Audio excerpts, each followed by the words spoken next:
All right, all right. Here we go. Hitting the Road, episode 17. This one I did not see coming. I should say that I didn't see it coming. But I'm glad that it's here. I'm here with an artist that I'm pretty excited to sit with and chat with. Baylee Littrell. How you doing, man?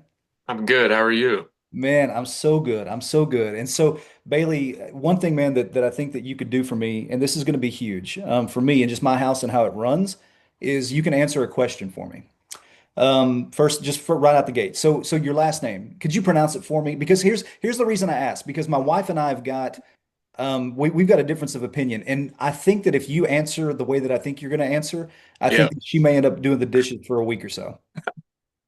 You ready? Yeah. So yeah. How do you pronounce your last name? Literal. Man, you and we're bonded. At this point, we're not bonded, man. So she thought it was, Littrell. I told her it was literal. She didn't believe me. But man, dude, thank you so much. You have no idea how much that means just right out the gate. But so, Bailey, a lot of people, man, they're gonna be, I think, I mean, if they, have been tuning into TV at all, in the last handful of months, I mean, they're gonna know who you are. So, you've been all over the TV set with American Idol, and I want to get to that. I want to kind of get to really just your experiences there and how that's kind of helped to kind of just shape you a little bit in this season of your life. But kind of the flow, and I know we were talking a little bit before we kind of get started or got started. The flow, that I'm looking for, I think is like I really, I want to know a little bit about certainly where you came from, and because I want to acknowledge that I think that sometimes it can be a little bit unoriginal as somebody that maybe is asking a question because I don't want to camp out there too long because I think that Right. probably people have camped out there long, right? But you come from a musical family, man, and dude, it's in your bones. Like, can you explain a little bit of your upbringing and kind of what that looked like? Sure. So I was, born almost 23 years ago in Marietta, Georgia. My dad is Brian Littrell from the Backstreet Boys. He met a Georgia peach on the set of their "As Long as You Love Me" video. They fell in love. Uh, wasn't shy of 3 years later, they got married and moved to Georgia, and that's how things kind of came about. I was basically, I was born in Georgia with my feet in LA for a good bit of my life, up until probably around middle school, I would say. Okay. Finally, our place in LA, we finally got rid of it and made a permanent stay in Georgia, where, it's always been like our place. No matter what happens, we're like the Georgia house stays. Yeah. So that's always kind of been the goal. So went back to the compound in Georgia and I would say it was probably around oh eighth grade. Yeah, seventh or eighth grade. I was still reading for auditions and things like that out in LA because my mom was an actress. So I, kind of still kept up with that, especially when we were in LA, I would read for things and audition for movie roles or TV. And only thing I'd ever booked was like a Windex commercial when I was like 9 or 10. So I was like, this is hopeless. I just want to, play sports and be a kid. Yeah. And this audition came in, and it was for like a one-off, basically like charity kind of event play that was really a pitch for Broadway, but it was called Disaster the Musical. And I was like, okay, this is cool, but I don't do theater. I'm not gonna try out for this because I just don't understand that. Yeah. My mom was like, she was like, dude, why don't you try this? This could be, a career changing moment and you just have no idea. Mm. And Yeah. I was like, when you tell a 12-year-old that too, like you're thinking like, oh, I'm just gonna go throw a baseball in the yard or like you're not you're Yeah. not Yeah. processing the magnitude. And so then I looked at her and I was like, let me just step out of being a 12-year-old for a second and like think about Yeah. this from like a career standpoint. I was like, okay, I'll try it. Yeah. And little did I know she was right. They casted me off the first like, audition. And I had, that was my first job really ever. Yeah. So I was super excited. I got that job and we did like another one-off show in New York like a year later. And then that was it. Like I was like, that's, that's great. We made it to off Broadway. It was a cool experience. And then it goes to Broadway. And so then our whole cast, we're all like, hey, we're gonna get on Broadway. And our Mm. producers and directors come back and they're like, no, we're gonna recast Oh, for wow. this whole thing. So you can come in and read if you want, if you'd like. And so we're like, oh wow. So all of us went in to read. Um, and the entire original cast, who had basically kind of been there for 20 years, like developing this show in a basement. I was kind of the rookie. Um, Ended up fizzling away. Okay. And so I finally got to the last callback, went in for my audition, and I didn't think I landed the part. I said goodbye to everybody, a lot of people that I, loved and, spent the last 2 years around. And a month later, I get the call that I got the job. Okay. And so my family uproots our life to New York for 7 months, and I was on Broadway, and it was one of these things like I got a Drama Desk nomination. I'm not a theater person, so I didn't know what that was. Yeah. But then as soon as, that happened, like you start really doing your research. Um, but that was one of the best like honors of my life and two like segues into the music industry. Yeah. I realized like after that, I was kind of like, all right, this is fantastic. This is amazing. There were other offers to stay and do Broadway, and I was like, I really don't want to do this. Like I want to go home. I want to be with my family and I want to, make music eventually. But I knew that I needed to grow up first. Sure. So did that and around 15 or 16, so two years later I started going to Nashville and just, dipped my toe in country music and, Mm. you know, played a lot of shows, ended up touring with my dad in the band and then also toured with Chris Lane and Mm. released a solo record. And that was like with Corey Crowder, who was a fantastic producer on that, and Daniel Ross, and the help of Tyler Hubbard. That was like that first, you know, Right. growing period. But I thought, oh, this is it. This is how it begins. Little did I know that was just the very beginning of forming, my musical career or figuring things out.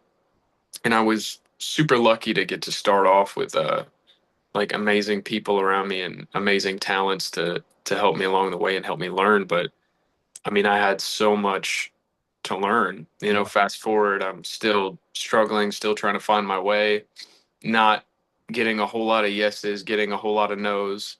Um, and so finally, I kind of decided to go on American Idol and give it a shot, try to get the exposure. Yeah. And I was terrified. I'd been offered American Idol for about 3 years, and I thought, I don't want to do this. I don't want to go mess up, and that's out there for the world Sure. forever.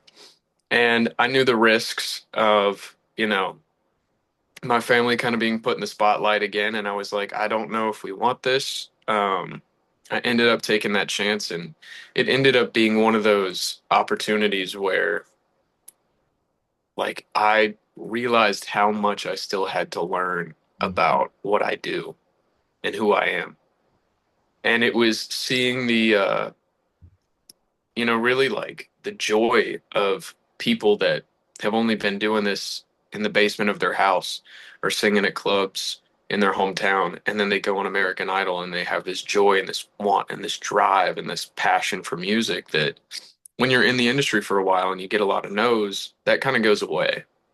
You're kind of like, well, I need to start, thinking maybe that college degree is going to come in handy a little Yeah. bit more than this or that. Like everything, my mind was kind of wandering, and everybody didn't matter their circumstance with music had a sense of direction.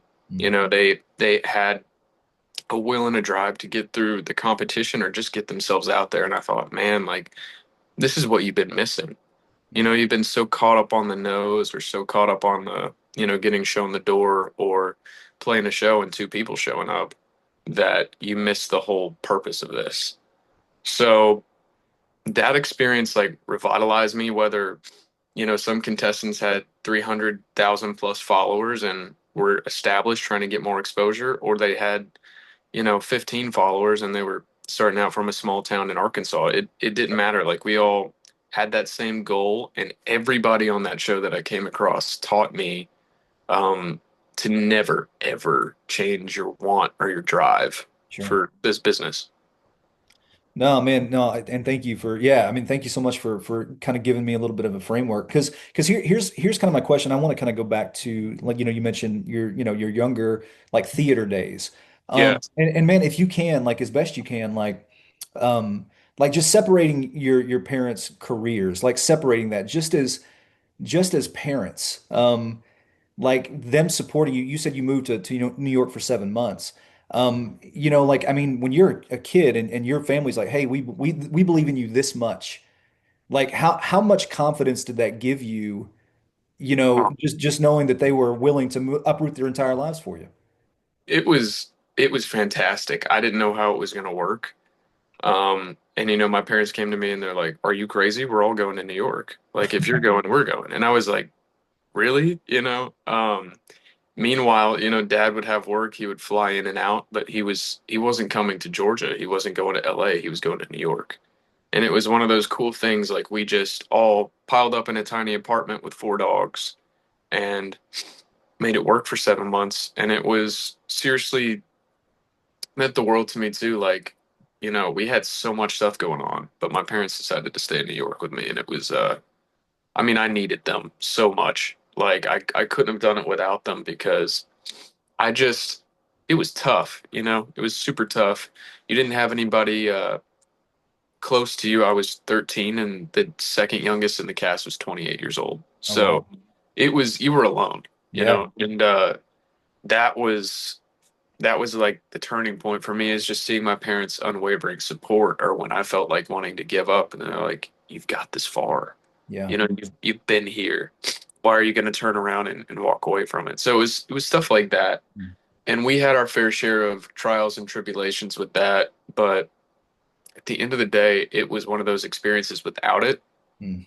I don't know what I would be doing right now. Sure, sure. And I mean, and do you feel like, I mean, with their guidance, with their experience, like, do you feel like for you that's kind of a competitive advantage as because you can pick their brain pretty much, anytime you want if you have questions about the industry, if you've got like, hey, that something doesn't smell right here. Like, can you, like, is that for you just like a big like home court advantage too, I guess, to be able to have them? Oh my gosh, absolutely. And both of them in their own right. My mom saw how people pull strings in the acting world or try to get ahead, and she detested from it, and she's like, the way you get ahead is you work hard and you stand out. And my dad, the same with him, is the music industry is, if you've heard it, he's been through it. Mm, And it's just, publishing issues, record label issues, people trying to steal money from them, like everything. He's been through it from Lou Pearlman to yeah, Jive Records to everything that they kind of went through in their past. Like, he didn't know going in, and it actually kind of benefited him because if he did know and those things happened to him, he would be so jaded to the point where he wouldn't want to continue this. yeah, The fact that he didn't know, he came in as a hopeful 18-year-old kid. Even though he got his heart broken by the business, he learned the in and outs. He's the greatest coach when mm, it comes to this business and how to handle it. And I commend him for all the things that he's gone through for him to still go out there and want to do this. sure. And the other guys, uh, it's my four uncles. It's Yeah, they've all been through so much in their life. yeah, Um, Individually and then together for them to still want to do this together and go out there and they've been playing the Sphere for this past year and they're extending it to next year in Vegas. um it's incredible for them and I feel like it's their reward for everything they've gone through in the sure. business as well. No, no, that's incredible. You've got people to look to that can kind of point you, the direction that is probably going to help you be most successful, right? So it's like, I guess, I would say, it's so funny, man. My brother and I were kind of talking about this a while back. Like, you can't really help the environment you're dropped into when you're put onto this earth. You're just kind of dropped in where you're dropped in. Call it God's will, call it what you will. And so, you were dropped into a unique environment, right? Like, certainly a unique environment. And, I think I've maybe seen you mention, obviously with, your family being, industry people, your dad on the road, that you've mentioned before, that just kind of the relationship that you had early, I guess, with your grandmother. And listen, as someone that is very partial to his own grandparents, like, grandparents are irreplaceable. They're amazing. And like, man, I know that that you've been kind of vulnerable about, unfortunately, you all had lost her. But like, can you explain kind of really? I mean, so was she on your mom's side, your dad's side? Like, what side was she on? Mom's side. Yeah. Okay, so she was Yeah. on your mom's side, and like, did she just kind of like, because there was like this kind of different lifestyle that you guys were leading? I mean, was she just like, she stood in the gap for a lot of things for you? I mean, like, what did y'all's relationship look like? She was front and center for everything. If I was playing a show in Woodstock, Georgia, she was there. She didn't mind the drive. If I was on Broadway, New York, she was in an apartment in New York. Oh wow. So for a while, like for 3 weeks, I think they uprooted their lives. Mom and dad got them a place, and they stayed in New York. And Okay. it was like my grandma said, my grandpa's he's a homebody. I have to do a little impersonation of him, but he's like, his name's Jack, and my grandma's name is Shirley, but he's like, Shirley, I don't want to go to New York. I want to stay here. It's warmer. And my grandma would be like, Jack. she, Yeah. she would say, Jack, get your butt up to New York. We got to go support this boy. Yeah. And they Yeah. would get up there and they would, I mean, it was the best. They'd come for like 3 week periods when I was up there and Yeah. stay and watch the show. And I thought, who has this? Like, who has a family that uproots their lives from, central Georgia all the way up to New York? And Totally. I mean, it was amazing. It was one of the coolest experiences. But she was with me front and center no matter what. Oh, sorry, someone's. She was with me front and center no matter what, and it was one of the most incredible things. She was there for my Nashville performances. She was there for um, you know, my time out in California with the family. She was anywhere we were. Yeah. The greatest place that we were was on her porch, though, and Yeah. that will never Yeah. change. Yeah. That will never change. That's what shaped me as a young man, as a human being. She taught me so much about life and her stories. There is nothing like I was not a iPad kid. I mean, we didn't have iPads when I was a kid, but right on the cusp of that era of technology, video games, I didn't do any of that. It Yeah. was, I had maybe two friends, and I never went over for play dates or something because I'd rather be at my grandma's house. Yeah. And so on a weekend, mom's like, you can go see, Nate and Aiden, or you can go see your grandma. What's it going to be? And I'm like, my grandma, Yeah. like I'm going there. So it was one of those things where that's what shaped me. That's how I grew up. Yeah. And it was, walking Kennesaw Mountain every other week. I was born right off the Marietta Square in Georgia, so Okay. walking the square.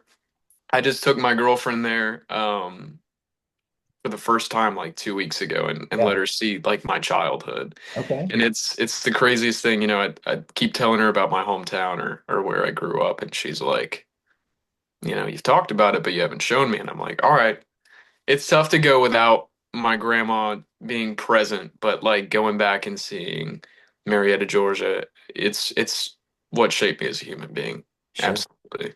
Man, yeah, man. Okay. There's so many different directions I could go here. And this is let me ask you this first and foremost. Was your grandmother a good cook? Because mine, she crushed it. My grandma was a fantastic cook. Oh, yeah, let's go. Yeah, man. Like, I mean, my grandmother, like, she would make like this Mississippi mud pie, or like, like this Oreo ice cream that was really just pretty simple at the end of the day. Yeah. It just was amazing. I mean, but like, grandmothers, they've got the touch, man. And like, and I know that like it's, if I'm kind of reading between the lines, your grandmother played a huge role in who you are today and your upbringing, right? And so, as far as your faith journey goes, I mean, did you get some of that from like, what side of the family did that, or did both sides of your family kind of walk in faith? Like I know your dad had a faith journey of his own. Like where does that faith come from specifically to you, I guess? Definitely everywhere. I would say, my dad has the biggest identity with faith, like growing up in the church, singing in church, and that was his way of figuring out he was going to do music. A lot of people don't know that dad had a scholarship to go to Cincinnati Bible College, and he was going to pursue ministry. His cousin Kevin called him and told him, "I want you to come down to Orlando. I'm in this boy band. They've got an open slot. I want you to try out."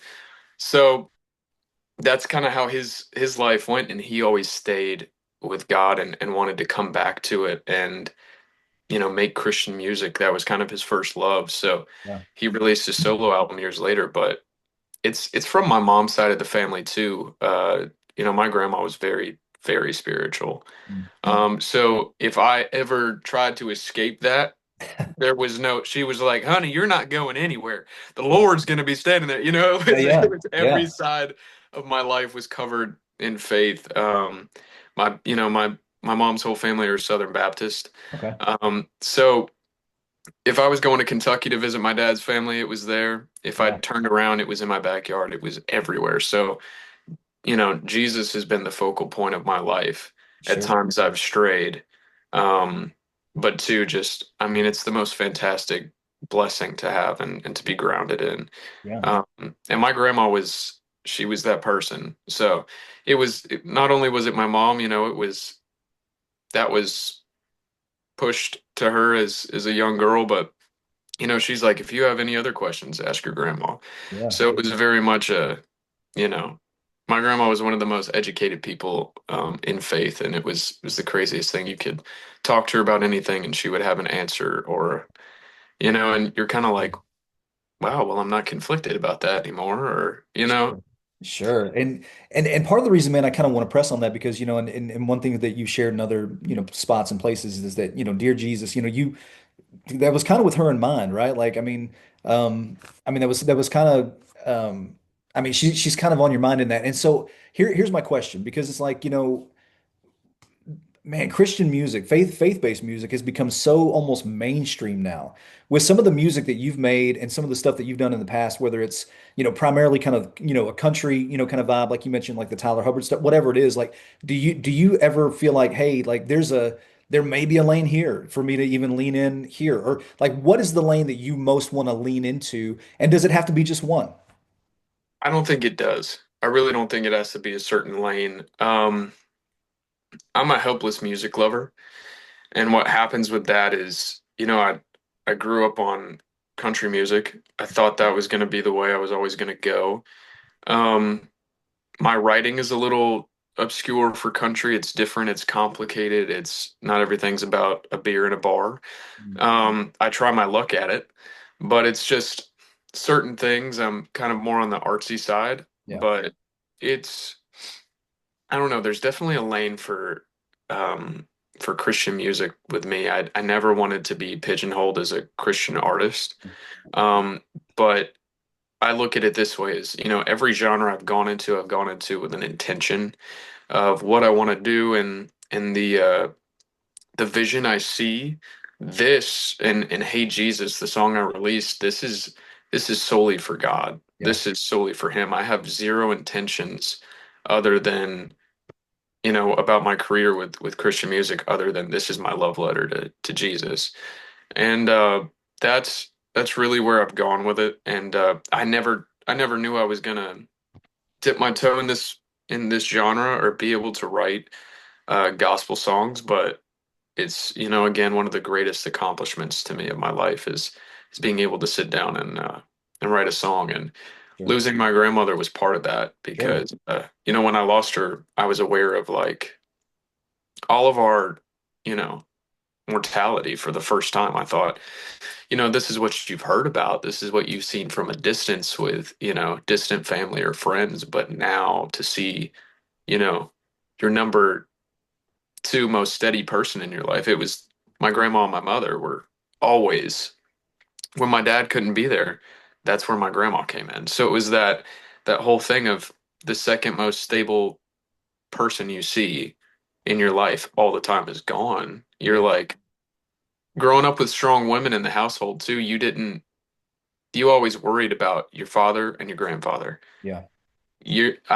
To me, I was like, my mom's got it, my grandma's got it. They're gonna be okay. Yeah. So seeing her, fade away, oh, it was super tough. And Sure. so Sure. then, I doubted everything. I was in that phase where Yeah. we were all like, we're not going to talk about this. We're going to do everything you're not supposed to do, and we're going to grieve. Sure. And so that's kind of where we went.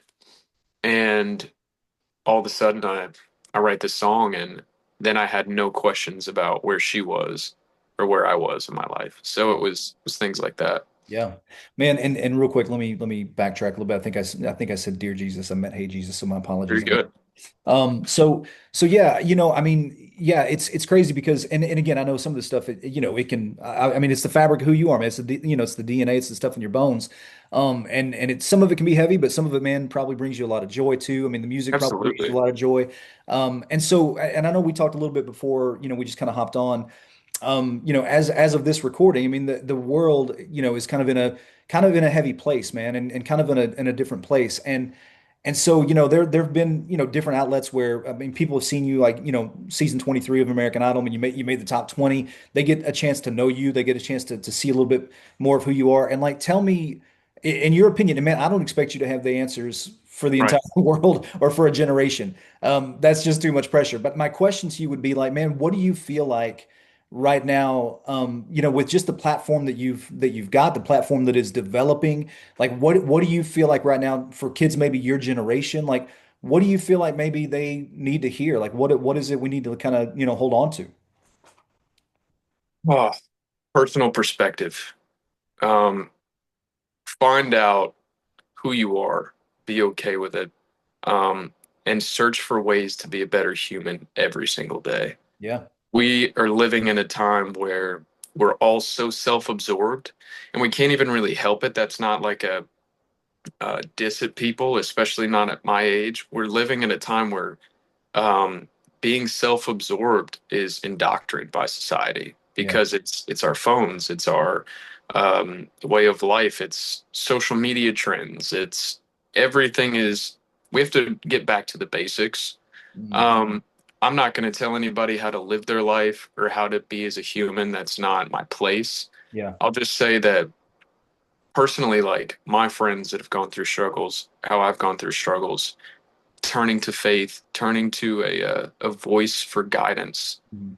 Um, it'll bring you some hardships. It'll bring you some pushback in your life, but that pushback is worth it once you have something that you isn't a vice, isn't a temporary fix, but it's a permanent fix. Sure. And so I always say, if you don't know Jesus, find him, Yeah. know him. Yeah, man. Um, especially for my generation. Like we're the most scared, hopeless looking generation I've seen. I'm Yeah. nervous. Yeah. Um, I want people to take a page out of our parents' books, our grandparents' books, see the hardships and things that they went through, Yeah. and try to apply the want and drive and willpower that our previous generations had for life for all of us. Sure. Um, we've all gone through, a lot. Our country has gone through so much. The last 2 weeks, with the last 200 plus years, we have been flawed. Um, we're at a point now where we need to heal, and it's Yeah. easier said than done. Sure. But healing personally within ourselves, being open to conversations that we don't want to have, Yeah. um, and being open to conversations with each other and people we oppose is the first step Yeah. towards healing. Yeah. And that's where we are. No, man, I really appreciate that perspective, and it's crazy, and man, this may be it's so funny. I didn't expect to say this, by the way, on just this or in this conversation or in the flow of the conversation. It's I was talking to my brother, the other night, and he's a pastor. And something that I said to him, I said, man, I said, I'm just kind of watching the world around us right now. And for all the stuff that's going on, in my opinion, that is really hard to look at, really hard to swallow, and all this kind of stuff. I think that we are living in a historical time that is going to impact generations, and we won't even fully know what the fruit of that is going to look like or mean. But I think that we are in a time. I think we're starting to see one of the great revivals, if not the greatest revival, maybe in the history of the world right now. And I could be wrong. I don't know that I am. Maybe I'm wrong, but I don't know that I am. It is a crazy, it is an amazing time to be alive to watch people right now, I think looking for the answers and looking, like you said, looking to kind of find like who is it, like really coming to terms with who they are, like who am I, like and really trying to look for some of those answers through faith, through dialogue, through, just I think unconditional love for their fellow man. I think we are in a time that we can't even comprehend right now, if I'm being quite honest.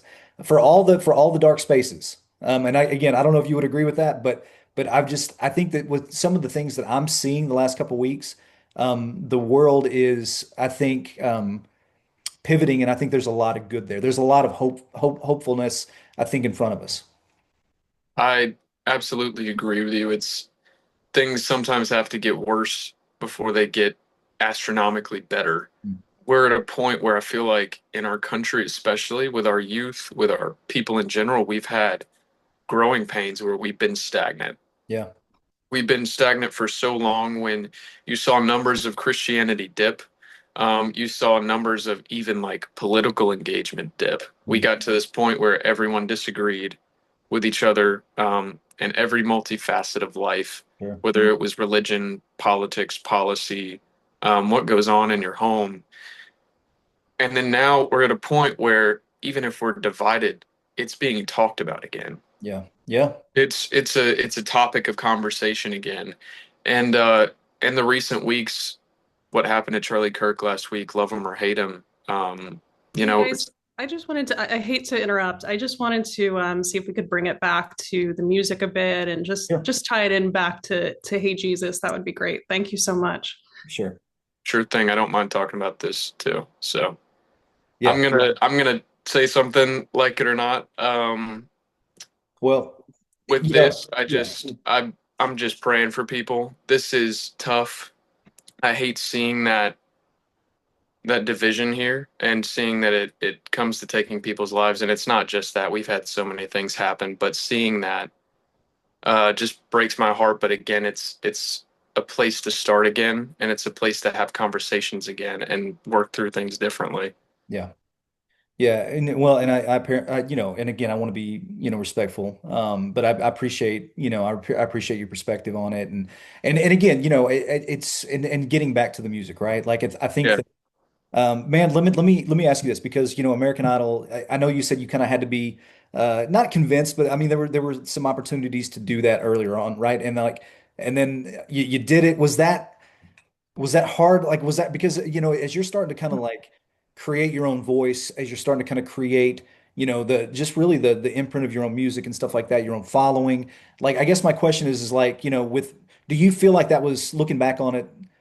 Are you thankful for that platform? Certainly, but like, do you feel like that was the right platform? And do you feel like that was the platform to kind of springboard you towards what's next? I I definitely do. It was such a learning curve. It was an experience where you think you know who you are as a musician. You find out that you have so much to learn. You've got about 1% of your journey through, and you've got about 99 more things to learn and pick up and Totally. change. Totally. Um, and that was that one thing I came in there thinking, oh, I know this and I know this and I know this about the business. And by the end of it, I thought, I don't know anything. Yeah. All I know is that I need to be a better performer, a Yeah. better guitar player, a better musician, a better person, and then two, just not shrivel up in those moments. Yeah. When you're on stage and you're going through things like that, like, and you're playing live performances in front of people, you've got people trying to psych you out behind the scenes, you've got people cheering you on behind the scenes. Every little bit of that weighs in on you. Sure. You're Totally. kind of in a point where, you're thinking, should I even do this? And usually, once you have that thought, you're like, I'm doing the right thing. Yeah. That's your aha moment. Like if you're starting to fear this or starting to doubt it, you're right on the cusp of something special. Sure. Um, that's where I've been. I remember getting off American Idol thinking, uh-oh, maybe I just hide out and become a writer. I'm a natural introvert. Yeah. So being around a bunch of people and being social on a show was definitely not my thing. I was kind of like, people are gonna think I'm mean, but I need to like hide in a corner Yeah. for a second and Yeah. gather myself. Yeah, totally.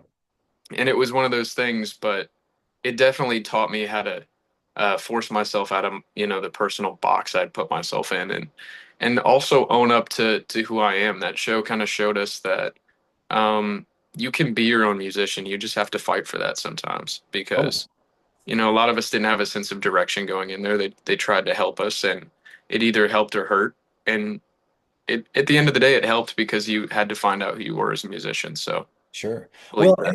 and I guess too for people that maybe, have never kind of seen how the sausage is made with American Idol, like I mean, so some of the song selections, do they come to you and say, hey, here's a list of, five songs that you can consider, or and the reason I ask is because are they encouraging you to like, hey, stretch yourself this way? Because I know like you did for Williams, like you did, like was that something like, hey, I'm gonna crush this song like lyrically? I mean, that's in my wheelhouse, or like how do those decisions, kind of get made there up to the end? It was it's organized in the ways of we have certain songs we can do. It mostly is geared towards genre. Like even during the show, they'll hear your voice and they'll say, "All right, we're sticking you with the R&B groups. Yeah. We're sticking you with the country groups. We're sticking you with the pop groups. You're a little indie or you're a little country." Like they did that to everyone, and at the end, which was funny is it was more like R&B and soul, and I grew up on that with my grandpa. That was kind Yeah. of our thing. That's still our relationship. Like Sam Cooke is our Yeah. Yeah. language to talk to each other. But it was I don't know, as much as I love it, it wasn't me as a musician, and I could have had the opportunity to do like another original or two, and I was scared.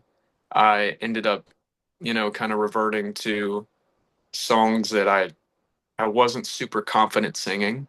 Mm. And in the end, it kind of made me like lose who I wanted to be on the show and Yeah. who I wanted to convey myself as. Yeah. But helped me in the long run because I get to watch it back and be like, oh, you should have, had the guts to say, I'm going to do this song or Yeah. I'm going to try this because it just didn't feel right.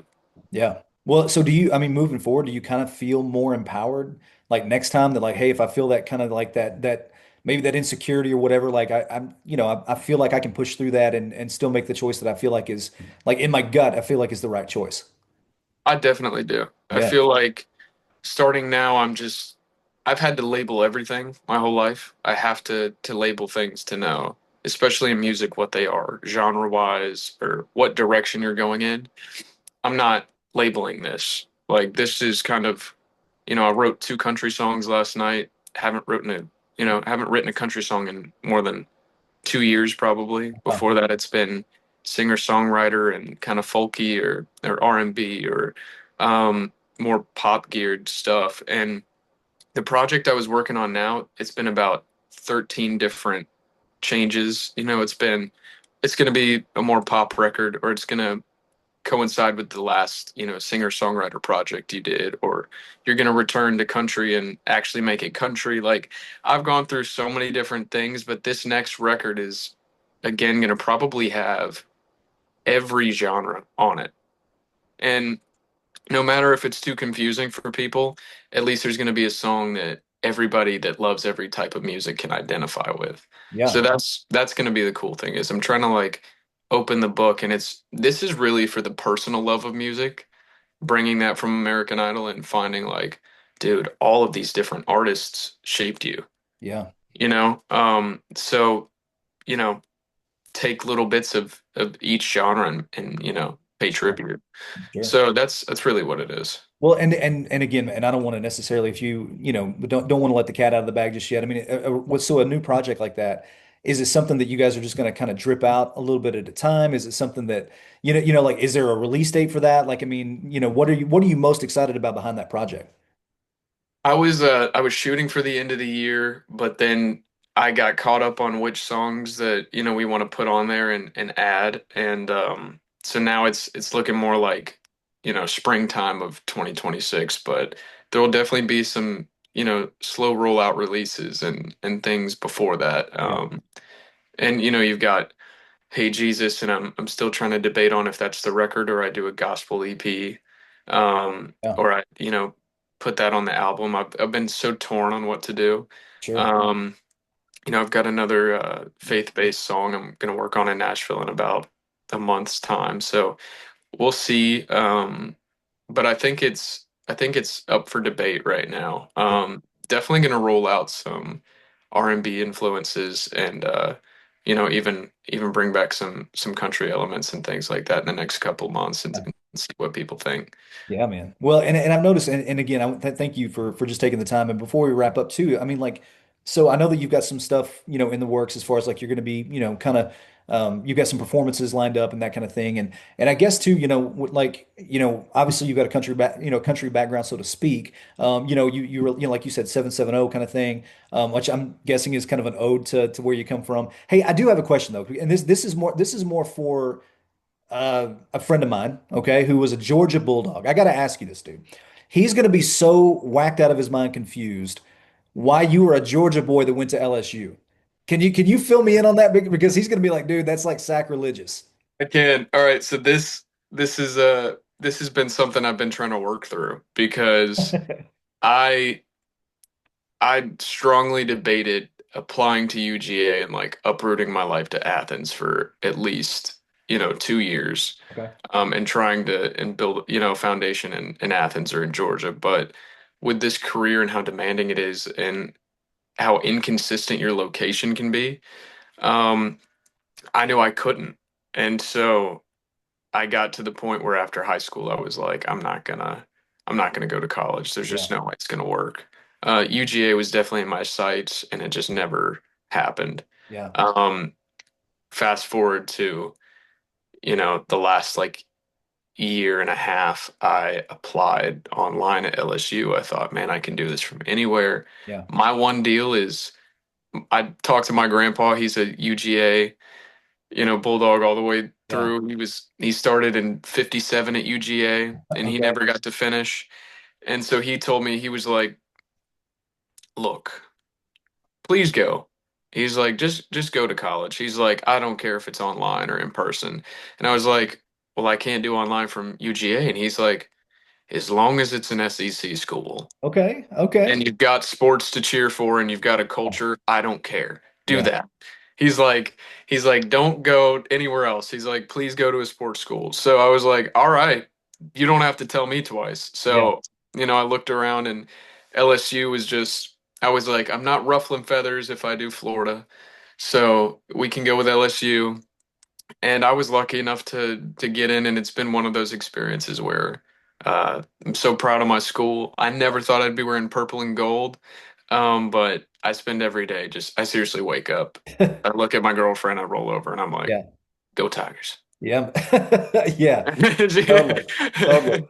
Now, well, dude, it's funny because like I think, to some degree, I mean, I could say, I mean, and looking at your degree, I mean, you've got a sports background, that kind of thing to some degree, but man, I was actually before we popped on, I was looking at your Instagram a little bit, and I don't know why, I actually kind of laughed out loud. There was a video you did, you were kind of promoting, ticket sales for one of your shows, and you were just almost like this dude perfect, kind of like, kicking the ball kind of thing, and like shoot or throwing the ball, and like you just kind of threw it in, from like, I don't know, easily 50, 60 yards out, and it just kind of bounced in. And there were some other videos, dude. I was like, man, yeah, you're actually a really funny dude, man. Like, I don't know if people like, I don't know, I don't know if it's gonna come across, but like, you're actually a pretty funny dude. And but just kind of, it's a unique story, man. And listen, I just want to, before we hop off, I mean, I just want to let people know too. September 26th, you're going to be in Easley, South Carolina. November 7th and 8th, you're going to be in Panama City for a Songwriters Festival there. For info, you can go to BayleeLittrell.com for updates. And so, Baylee, man, I think that the future is bright for you, man. I think that there's a lot out in front of you, and I appreciate you just being as just open and honest, and just kind of talking with me about the elements that make you who you are. And again, we're going to be rooting for you from afar here. And if you ever need anything at all, man, just don't hesitate to reach out, and happy to help you in any way I can. Man, I appreciate the opportunity. Loved Yeah, it. So thank you so much. absolutely, man. Well, enjoy the rest of your week. We'll talk to you soon. All right, man. Bye, Thank you. guys.